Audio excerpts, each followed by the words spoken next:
시간이 없다라고 이야기해요.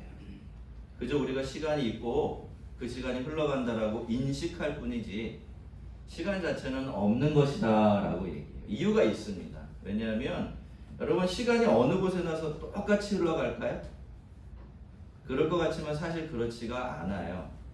인공위성에서 흘러가는 시간의 빠르기하고 땅 위에서 흘러가는 시간의 빠르기가 다르대요. 그만큼만 차이가 나도 중력의 차이 때문에 시간이 이렇게 휘어서 공간에서 움직여가기 때문에 그렇다라는 이야기를 합니다. 근데 여러분 우리가 시간을 보고 그 시간에 대해서 어떤 주장을 펼치든지 간에 사실 시간만큼 이 세상에 무서운 것이 없습니다.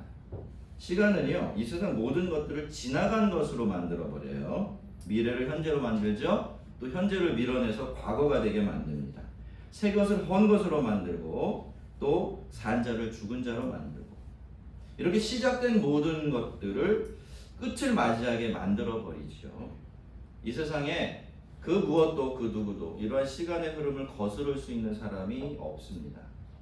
그리고 우리는 또 그런 시간에 시간 속에서 살아가고 있는데 그 시간 속에서 우리의 삶에 일어날 일들을 전혀 알 수가 없죠. 천년 만년 살 것 같아도 내일 세상을 떠날 수가 있고요. 또 금세 세상을 떠날 것 같지만 천수를 누리기도 합니다. 저희 어머니는 젊은 시절에 정말 죽을 고비를 몇 번이나 넘기셨어요. 몸이 되게 약하시고 또 큰 병도 걸리셨었거든요. 근데 지금까지 살아계세요. 올해 90세이십니다.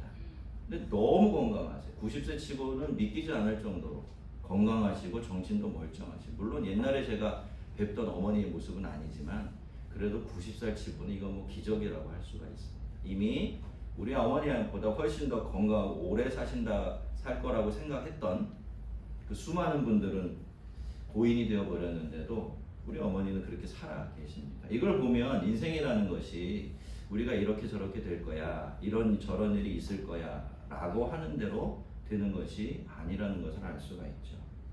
여러분 인생은 시간입니다. 시간이 곧 인생이죠. 우리가 우리에게 주어진 그 시간이라는 인생을 다 소진하고 나면 우리는 우리가 그 시간 속에 남겨놓은 흔적들을 가지고 다 하나님 앞에 서야 합니다. 예외 없이 말이죠. 그래서 우리는 우리의 인생과 하나님 앞에서 늘 겸손해야 합니다. 오늘과 지금이 하나님 보시기에 아름답고 선한 시간이 되도록 애를 쓰며 살아가야 하는 겁니다. 이 열왕기라는 책은 제목 그대로 열왕들, 그러니까 남쪽과 북쪽으로 갈라진 유다와 이스라엘의 왕들의 역사를 담고 있어요. 북쪽에서도 시간이 흘러갔습니다. 그렇죠? 남쪽에서도 시간은 똑같이 흘러갔어요. 그리고 수많은 인물들이 두 나라의 왕으로서 명멸을 거듭했습니다. 그들은 저마다 한 나라를 다스리는 왕으로서 정치적이고 현실적인 결정들을 수없이 내려야 했을 겁니다. 그것이 어떤 경우에는 공이 되고 또 어떤 경우에는 과가 되었겠죠. 하지만 여러분, 열왕기는요, 그들의 그러한 현실적이고 정치적인 업적에는 거의 관심을 가지지 않습니다. 그저 그들이 유다와 이스라엘의 왕으로서 하나님 앞에서 어떤 결정을 내리고 또 개인적으로 어떤 삶을 살았는가에만 관심이 있고요. 그 기준에 따라서 그들을 평가할 뿐입니다. 때로는 아주 분명하게, 때로는 넌지시 한번 생각해봐 하고 그들의 이야기를 이렇게 들려주고 있는 것이죠. 그것이 하나님께서 이 세상 모든 나라들과 인생들을 평가하시는 가장 중요한 기준이기 때문일 겁니다. 그래서 열왕기는요, 우상 숭배를 왕들과 그들의 시대를 평가하는 가장 중요한, 거의 유일한 기준으로 삼고 있어요. 그 왕이 그리고 그 시대의 사람들이, 이스라엘 백성들이 우상을 섬겼느냐 아니냐, 하나님만 섬기느냐 아니냐, 이거 하나 가지고 모든 것을 평가하는 것이 바로 열왕기서입니다. 근데 여러분 참 이상하지 않습니까? 그렇다면 왜 그렇게 많은 왕들이요, 우상숭배 유혹을 이기지 못하고 스스로 우상숭배자가 되고 또 자기가 다스리는 그 나라를 하나님 나라가 아닌 우상의 소굴로 만들어 버린 것일까요? 그것은 첫째로 무엇보다도 우상이라는 것이 그만큼 매력 있는 존재이기 때문에 그렇습니다. 여러분, 우상은 실체가 있을까요? 없을까요? 실체가 없는 거예요. 그럼 우상은 어디서 나온 거죠? 여기서 나오고 여기서 나온 겁니다. 인간의 탐욕과 상상력의 산물이에요. 그래서 이 우상이라는 것은 인간을 불편하게 하는 법이 없습니다. 그냥 적당히 자기 비위만 맞춰주면 사람이, 자기를 섬기는 사람이 원하는 모든 것들을 안겨준다고 믿어지는 대상이 바로 우상이에요. 그러니까 어떻습니까, 여러분? 인간에게는 종교적인 본능이 있잖아요. 뭔가를 섬기고 싶은 마음이 있어요. 요즘 현대인들은 그게 자기가 된 거지 우상을 섬기려는 마음이 없지가 않아요. 옛날에는 인간이 자기 힘으로 할 수 있는 것이 너무 없었기 때문에 그냥 다 두려웠죠. 그래서 신을 섬겼습니다. 근데 요즘에는 인간들이 다 할 수 있다고 믿기 때문에 굳이 신을 섬기려고 하지 않고 자기 자신을 믿고 인간들을 믿으려 하는 것이지 섬김의 대상이 있는 것은 마찬가지예요.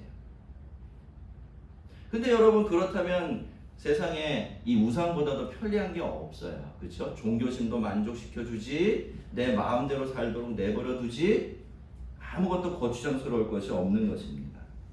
그 우상이라는 것은 사실 알라딘의 요술램프 같은 존재가 되는 것이죠. 그래서 인간은 우상 숭배에 빠지기가 굉장히 쉽습니다. 그렇지만 여러분, 이스라엘의 왕들이 그렇게 허무하게 우상 앞에 허물어내린 이유는 또 있습니다. 그들이 주변의 다른 나라가 섬기는 신을 무시하고서는 그 나라들과 공존하기가 너무너무 힘들었기 때문이에요. 여러분, 그 시대, 그 옛날에는요, 종교가 곧 삶이고 가치관이고 국가이고 정체성이었어요. 모든 것이었다라는 뜻입니다. 그래서 어떤 사람이 섬기는 신을 내가 무시하면 그 사람들과 함께 사이가 좋아질 수 있을까요? 없을까요? 어떤 나라가 섬기는 신을 무시하고 내가 섬기는 신만 주장하면 그건 싸우겠다는 뜻이지 다른 뜻이 아니에요. 그러니까 어떻습니까, 여러분? 그 당시 상황이 어땠어요? 이스라엘은 작은 나라였어요. 그렇게 힘센 나라도 아닙니다. 아주 짧은 일정 기간을 제외하면 이스라엘은 늘 약소 국가였습니다. 그 약소 국가가 그 엄청나게 강한 나라의 한복판, 나라들의 한복판에서 자기들은 여호와 하나님만 섬기겠다고 고집을 하고 있으니 이게 쉬웠을까요? 어려웠을까요? 어려웠죠. 여러분, 그 당시에 이 이스라엘을 제외하면요, 그 주변의 거의 모든 나라들이 섬기는 신이 다 비슷했습니다. 민족은 다르고 나라의 이름은 달랐지만 섬기는 신은 거의 똑같았어요. 그 중심에 무슨 신이 있습니까? 아세라 신이 있고 또 바알이 있어요. 그리고 그 지역을 관장한다고 믿어지는 이런저런 잡신들을 다 모아가지고는 만신전을 만들어서 열심히 섬기고 있었습니다. 유일하게 누구만? 이스라엘만, 그 작고 약한 나라만 하나님을 섬기고 있었던 것입니다. 그러니 여러분, 이런 나라의 환경 속에서, 그것도 반으로 쪼개져서 점점 약해져가는 처지에 있는 나라를 다스리는 왕들이 어떻게 생각했을까요? 우리가 살아남으려면, 우리가 조금이라도 더 강해지려면 저 나라들이 섬기는 신들을 우리도 섬겨야 할 거다. 어쩔 수 없다. 길게 보자. 나라를 위한 거야. 라고 하면서 우상 숭배에 빠질 수밖에 없었던 것입니다. 물론 제가 그래서 어쩔 수 없으니까 우리가 다 이해해주자 그런 말씀을 드리려는 건 아니에요. 그렇지만 우리가 이스라엘의 우상 숭배를 볼 때 이 이스라엘의 우상 숭배는 단지 종교의 문제가 아니었고 아주 예민한 현실의 문제를 아우르고 있었다라는 사실을 염두에 두고서 좀 생각해 볼 필요가 있는 것입니다. 자, 여로보암이 북쪽 이스라엘을 다스리기 시작한 지 18년째 되는 해에 이 남쪽 유다에서는 르호보암의 아들 아비암이라는 사람이 이제 왕이 됩니다. 근데 안타깝게도 아비암은 할아버지 다윗이 걸었던 길이 아니라 자기 아버지 르호보암이 걸었던 길을 따라가요. 그의 마음도 그리고 행위도 하나님 보시기에 온전치가 못했고요. 아버지 영적인 탈선을 그대로 답습하게 됩니다. 이유는 말씀드린 것처럼 그것이 매력이 있었기 때문이기도 하겠지만 실제로는 정치적인 이유 때문이었어요. 말씀드린 대로 주변의 눈치를 현실적으로만 보면 주변의 눈치를 보지 않을 수가 없었던 것이죠. 그래서 그는 하나님도 섬기지만 우상도 함께 섬기는 그런 나라를 만들려고 했던 것이죠. 자, 그런데 여러분, 아이러니하게도요, 이런 결정을 내린 아비암이 몇 년 동안 유다를 다스립니까? 딱 3년만 다스린 후에 자기 왕좌에서 내려와요.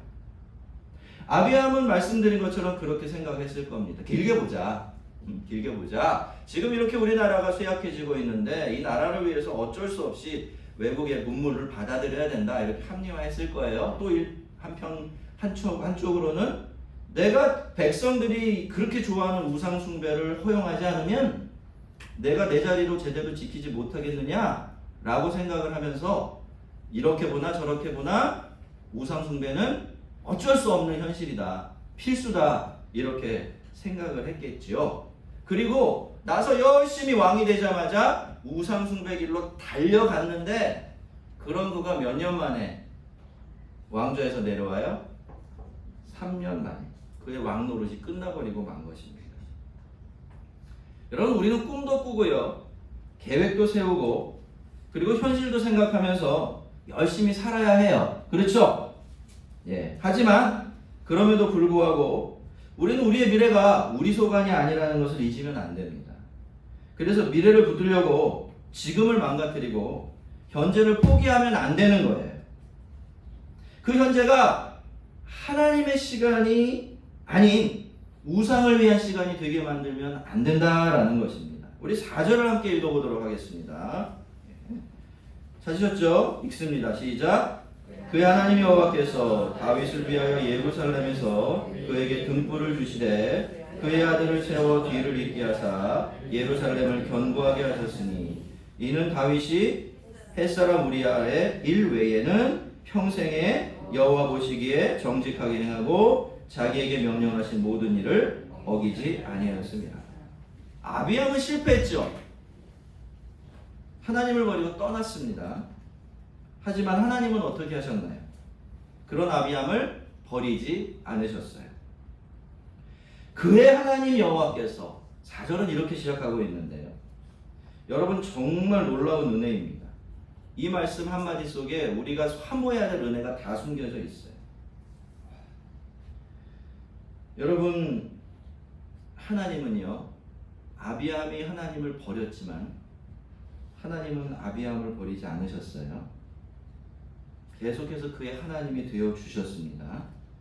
하나님은 그의 손에 이스라엘의 등불을 쥐어 주신 거예요. 그의 뒤를 이어서 유다의 왕이 될 아들을 주신 것인데요. 이 아들은 뒤에 보겠지만 왕이 된 다음에 진짜로 이스라엘의 등불이 됩니다. 여호와 신앙을 밝게 비추는 등불이 돼요. 여러분, 그런데 오늘 본문을 보면요, 하나님께서 이렇게 실패한 아비암의 하나님이 되어주시고 그에게 이스라엘의 등불을 손에 쥐어주신 이유가 뭡니까? 누구 때문이죠? 다윗 때문이에요. 이는 다윗이 햇사람 우리아의 일 외에는 평생에 여호와 보시기에 정직하게 행하고 자기에게 명령하신 모든 일을 어기지 아니하였습니다. 이것이 바로 그 이유라는 겁니다. 성경은요, 어떻습니까? 다윗이 지은 죄를 감춰주지는 않았습니다. 그렇죠? 그가 햇사람 우리아를 죽이고 그의 아내 바세바를 취한 것이 정말 입에 담기 힘들 정도로 악한 일이라는 건 사실입니다. 그리고 다윗은 그것 때문에 사실 엄청난 대가를 지불해야만 했어요. 그리고 그 꼬리표가 계속 지금까지도 이 다윗 뒤를 따라가 다니고 있죠. 자, 그렇지만 그럼에도 불구하고 다윗이 우상 숭배에 빠지지는 않았어요. 그런 엄청난 죄를, 사실 우리도 그런 죄는 안 져요. 다윗 하지만 우리가 다윗보다 낫다니까요, 여러분. 우리가 평생 살면서 그런 짓 저지릅니까? 자기 충성스러운 그 부하 직원인데 부하의 좀 웃으라고 말씀드린 겁니다. 부하 직원의 아내를 빼앗고자 막 그 부하 직원을 죽이고 그럽니까? 절대로 우린 그렇게 안 해요. 이게 작아서 그렇게 못하죠. 그만큼 큰 죄를 지은 게 다윗이잖아요. 근데 그럼에도 불구하고 하나님은 뭘 보신 겁니까? 제가 평생 동안 그 마음과 행위가 나를 향해서 정직했는가 그렇지 않는가, 그것만 본 거예요. 여러분, 죄가 아니라는 뜻이 아니고 그 죄가 작은 죄라는 뜻도 아니에요. 그렇지만 다윗은 그 죄를 짓고 충분한 대가를 지불하고, 그죠? 하나님께로 울며불며 돌아와서 회개한 인생을 살았어요. 죄는 죄지만 그렇게 하나님을 떠나지는 않았던 것입니다. 하나님이 그 일 자체를 그렇게 대단한 일로 여기셨다라는 것이죠. 다윗을 보시고 우상숭배에 빠진 그의 증손자에 하나님이 되어주실 정도로 말입니다. 다윗이 그렇게 일평생을 하나님의 언약에 충성했더니 하나님도 그의 손자에게 은혜를 베풀어 주셨던 거예요. 성도 여러분, 이것이요, 우리가 언약 안에 있는 사람들이 누리는 복입니다. 우리는 언약 안에 있거든요. 여러분, 신앙생활 한다는 것은요, 성경적으로만 표현을 해드리면 하나님과 나 사이에 언약 가운데 머물러 있다, 그런 뜻이에요. 이 언약이 깨지면 관계도 깨져요. 이 언약 안에 있으면 부족하고 연약해도 하나님은 늘 그 틀 안에서 우리를 대해주고 계시는 거죠. 여러분, 이 언약이 얼마나 대단합니까? 이 언약은요, 우리와 우리 자녀들을 하나로 묶어요. 사실 우리가 언약 안에 있기 때문에 우리 주변에 있는 이웃들도 그 언약의 혜택을 보게 됩니다. 여러분, 우리가 충실하게 믿는 사람으로 살아가는 것은요, 그게 그냥 우리 자신만을 위한 일이 아닙니다. 그것은 우리 가족과 자녀들을 위한 일이고 교회를 위한 일이에요. 그리고 우리와 더불어 살아가는 모든 사람들을 위한 일입니다. 왜요? 하나님이 뭐라고 말씀하셨어요? 뭐라고 말씀하셨죠? 네가 예수를 믿으면 너와 내 집이 구원을 얻을 것이다, 그렇게 말씀하셨습니다. 여러분, 그러니 우리가 예수를 신실하게 믿는 것은 나만 생각하는 일이 아니에요. 이건 어떻게 보면 우리가 이 세상을 섬기는 가장 중요한 일이 되어버리는 겁니다. 하나님께서는요, 다윗을 위해서 실패한 아비암에게 등불을 주셨고 다시 예루살렘을 견고하게 세우신 그런 분이십니다. 꼭 하나님께서 나를 보시고 나를 위해서 세상과 우리의 가정에 은혜와 복을 베푸시는 그런 복된 인생 사시기를 바랍니다.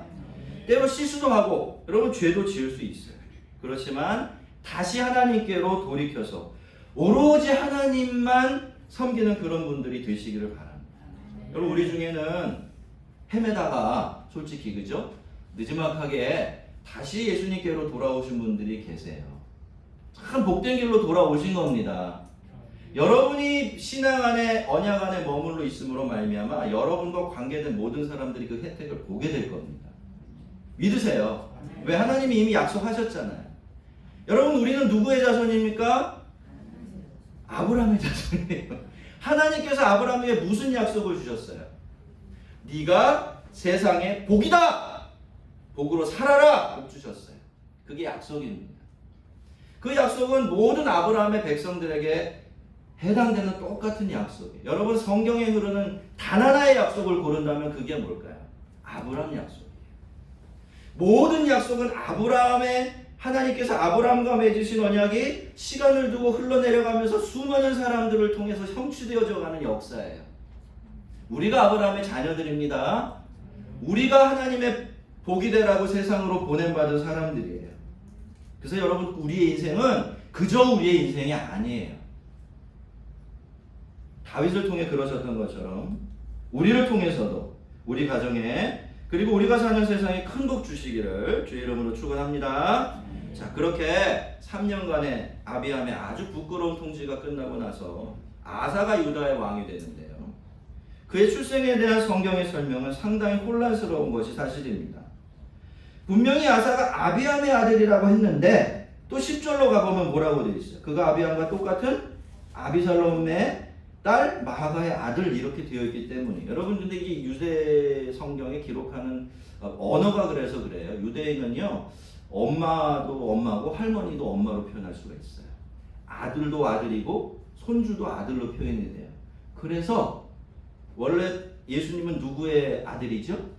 누구의 자손이죠? 다윗의 자손으로 되어 있죠. 그거 원래대로 따라가 보면 다윗의 아들로 되어 있어요. 그러니까 이게 그 나라의 언어에서는 그렇기 때문에 헷갈려요. 앞에 나온 그 유다의 등불이라는, 이스라엘의 등불이라는 말 때문에 이 아사를 대개는 아비암의 아들로 보지만 성경에서는 그게 중요한 게 아니에요. 우리는 누구 아들이며 어떤 관계 있고 이거 굉장히 중요하게 생각할지 모르지만 성경은 그거 중요하게 생각하지 않습니다. 성경이 정말 중요하게 보는 건 뭐예요? 그런 아사가 유다의 왕이 되어서 그 다음에 무슨 일을 했느냐, 하나님 앞에 어떻게 살아갔느냐 하는 것이 중요합니다. 여러분, 그는 무려 몇 년 동안? 41년 동안 유다를 다스려요. 그리고 성경은 그러한 아사의 인생을 어떻게 평가합니까? 이렇게 평가하죠. 아사가 그의 조상 다윗같이, 여러분, 다윗같이라는 말은요, 성경이 말하는 최상의 찬사예요. 우리한테 예수님 닮았다라고 이야기하는 거와 똑같은 정도죠. 다윗같이 여호와 보시기에 정직하게 행하여 라고 말합니다. 여러분, 정말 놀라운 헌신이고 엄청난 은혜입니다. 여러분, 아사가 아브야함의 아들이라고 우리가 생각하면요, 그의 할아버지는 지독한 우상숭배자였어요. 그렇죠? 아버지도 할아버지가 갔던 그 길을 그대로 따라갔죠. 그리고 할머니 마가는 또 어떻습니까? 아마도 상황적으로 보면 이 아사가 어린 나이에 왕이 됐기 때문에 그 당시 마가가 수렴청정을 하고 있었을 거예요. 막 뒤에서 실세 노릇을 하고 있었겠죠. 그러니 여러분, 이런 마가가 게다가 또 이 아세라 여신의 골수 숭배자였으니까 그 밑에서 태어나고 자란 이 아사라는 사람은 당연히 어떻게 되어야 마땅할까요? 우상 숭배자가 되어야 돼요. 왜? 구석이 없어요. 빠져나갈 구석이. 보고 자란 게 그것밖에 없어요. 그런데 여러분, 그러한 아사가 어떤 사람이 됩니까? 그의 조상 다윗같이 여호와 보시기에 정직하게 행하는 명실상부한 하나님의 사람이 되는 겁니다. 도대체 기대할 수 없었던, 상상할 수도 없던 영적인 기적이 이 가문에서 일어나게 되는 거예요. 여러분, 때로 우리는요, 우리의 자녀들의 신앙을 보면서 불안하죠. 불안해질 겁니다. 내가 본이 되지 못해서 애들이 저 모양이야 라고 하면서 자기를 자책하기도 하죠. 사실 저도 저희 집 아이들에게 그거 무엇보다도 그게 제일 미안합니다. 목사가 되어서 우리 아이들의 그럴듯한 신앙의 본이 되지 못했다라는 생각을 하기 때문이에요. 하지만 여러분, 제가 기대하는 게 하나 있어요. 그게 뭘까요? 개천에서도 용은 난다는 겁니다. 믿습니까? 여러분, 하나님과 하나님 안에, 하나님이 다스리는 세계 안에, 은혜 안에서는 이런 일이 드물지가 않아요.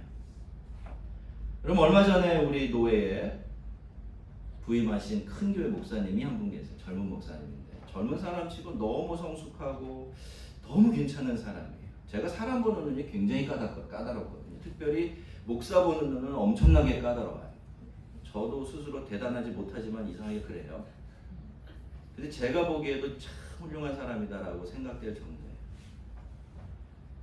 여러분, 그런데 이 목사님의 과거가 어땠는지 아십니까? 이 목사님은 아버님이세요. 아, 그래서 그렇지라고 생각하실 수 있겠지만 오산입니다. 고등학교 때까지 새벽에 경찰서에서 아빠한테 전화한 시간이 집에 있는 시간보다 많았대요. 그분의 표현에 의하면. 그리고 어찌해서 어렵게 대학을 들어갔는데 1학년을 마치고 자퇴를 했답니다. 그 자퇴를 할 때 아버지와 함께 학교에 갔대요. 그런데 그랬던 분이 회심을 하고 그렇게 훌륭한 목사님이 되어 계신 거예요. 여러분, 개천에서 용이 납니까? 안 납니까? 나죠? 네. 여러분, 우리가 하나님을 믿고 따른다라는 말이 무슨 뜻일까요? 그것은 나만 바라보지 않고 환경만 따지지 않는다라는 뜻입니다. 그럼에도 불구하고 하나님을 기대하며 하나님을 바라본다는 것이 바로 우리가 하나님을 믿는다는 말의 의미예요. 물론 우리가 우리의 가족들이나 믿지 않는 가족들이나 또 자녀들 앞에서 믿는 자로서 최선을 다해서 아름답고 본이 되는 삶을 살아야 하는 것은 틀림없는 사실입니다. 그 의무를 게을리해서는 안 되는 게 사실이에요. 그렇지만 여러분, 우리가 그렇게 노력을 해도 우리가 우리의 가족이나 우리의 자녀들의 신앙을 책임져 줄 수가 없지요. 우리는 환경이 바뀌면 좋은 일이 일어날 거라고 생각을 하지만 그것도 사실은 그렇게 믿을 만한 일은 아닙니다. 여러분, 우리가 그렇게 부족하고 실수도 많지만 그럼에도 불구하고 참으로 믿는 자답게 한 걸음 한 걸음 걷다가 보면 우리의 부족하고 구멍난 곳은 누가 메꿔주십니까? 하나님이 메꿔주시는 거예요. 그래서 못난 부모의 밑에서도 훌륭한 자녀가 나오게 되는 것이죠. 여러분, 잊지 마십시오.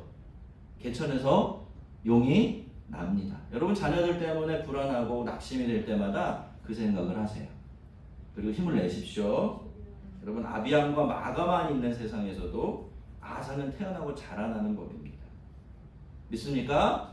그러니 포기하지 마세요. 제가 이렇게 살펴보면 가족을 위해서, 자녀를 위해서 많이 기도하시다가 중간에 아예 내려놓는 분들이 계세요. 그러지 마세요.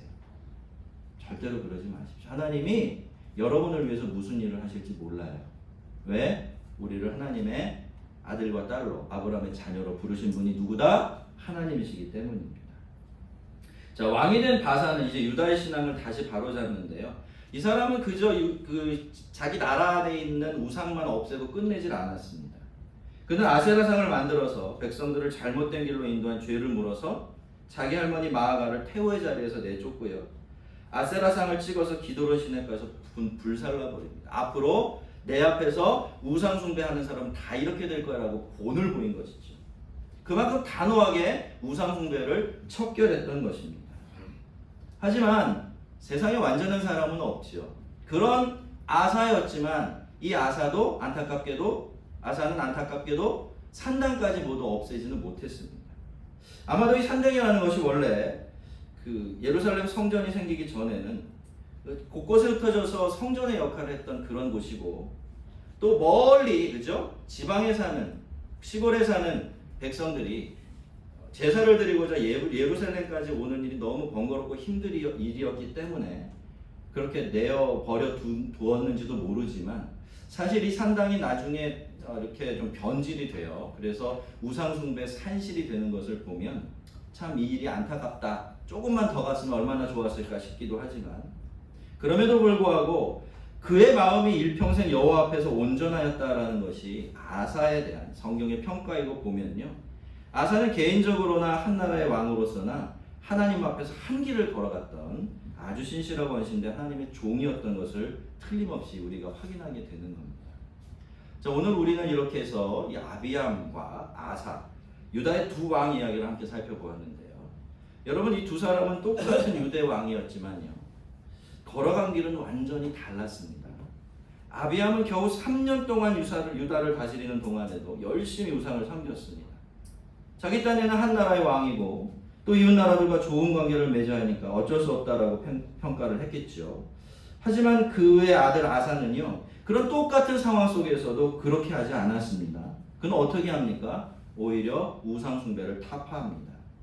그 일을 위해서 할머니와 싸우고 그 할머니를 폐위시키는 일까지도 마다하지가 않죠.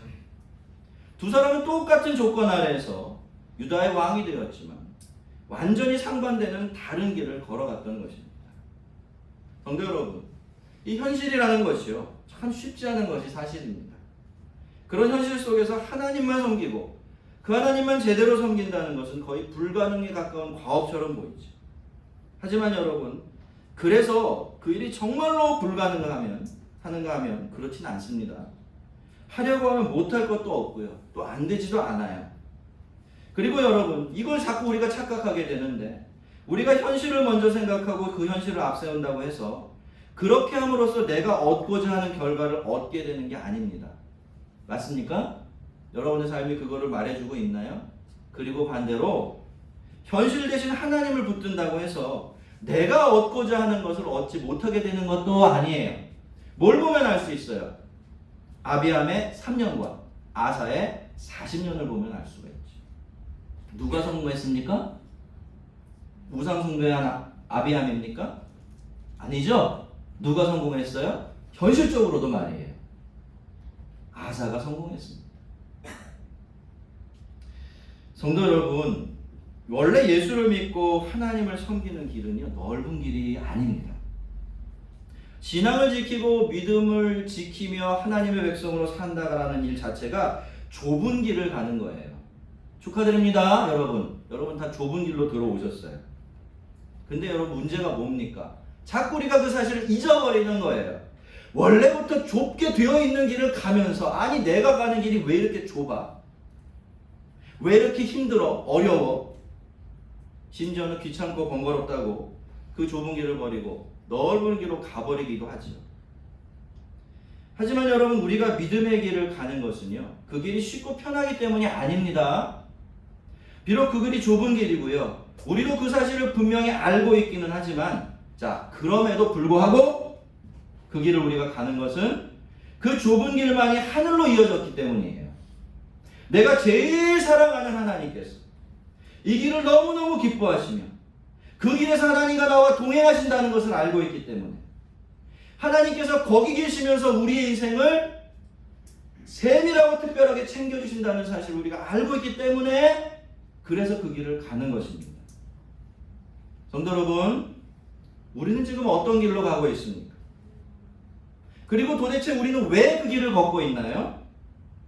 우리가 가는 그 길은 정말로 복되고 영광스러운 길이 맞습니까?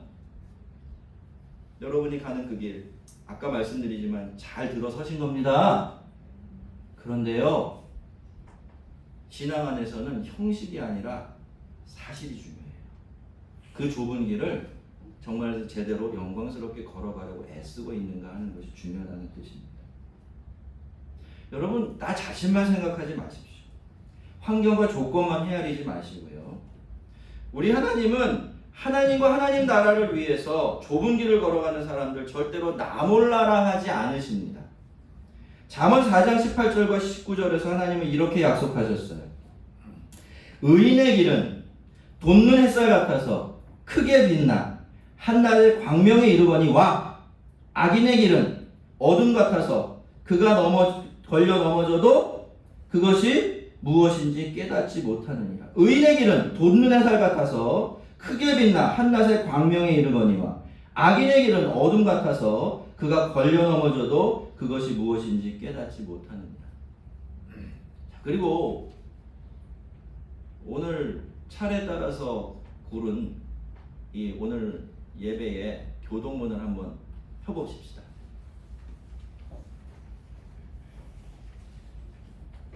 마지막 두 절을 한번 같이 읽어보겠습니다. 시작. 여호와를 경외하는 자 누구냐? 그가 택할 길을 그에게 가르치시리로다. 그의 영혼은 평안히 살고 믿습니까 여러분? 성경이죠? 주의 말씀입니다. 이게요 그냥 하늘에서 뚝 떨어진 말씀이 아니라는 게 중요해요. 원래 성경은 어떻게 쓰여졌습니까? 하나님이 하늘에서 손가락 딱 내려보내셔서 이렇게 쓰셨습니까? 그게 아니에요. 하나님께서 하나님을 믿고 따르는 백성들의 삶을 통해서 고백을 받아내신 거예요. 사실인 고백. 그것이 성경에 기록되어 있는 것이죠. 여러분 성경이 뭐라고 말합니까? 우리가 하나님을 경외하면 하나님이 우리의 갈 길을 인도해 주신대요.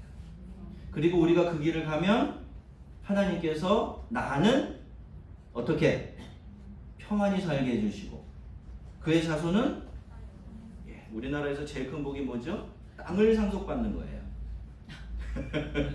그렇죠? 예, 이거 좀 다른 의미이긴 하지만 그러니까 더 큰 복이 없다 그런 뜻이. 더 큰 복이 없다 그런 뜻이. 약속의 땅에 산다는 거죠. 영원히 말입니다. 여러분 이것이 진리예요.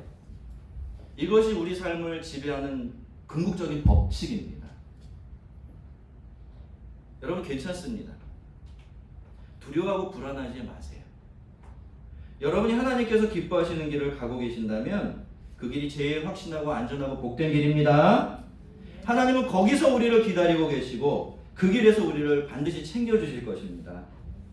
꼭 기억하시기 바랍니다. 아비암보다 아사가 지혜로웠어요.